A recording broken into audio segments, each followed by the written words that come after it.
Minun pöytäni notkuu ruoka, minun maljani täytetään, mutten huomaa kun jossain huokaa oma veljeni nälissään.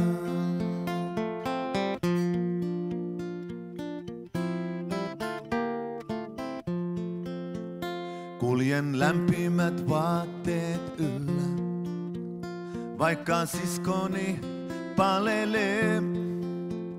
Vaikeinen, mutta tiedän kyllä, kuka apua tarvitsee. Jeesus kääntyy ja kuiskaa hiljaa, suuret kyyneleet poskillaan. Katso, pellot on täynnä viljaa, kuka lähtisi leikkaamaan? Hän sanoi, ruokkikaa nälkäiset, antakaa lasten syödä, nääntyneet sydämet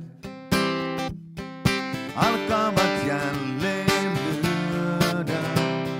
Ruokkikaa nälkäiset, ruokkikaa nälkäiset.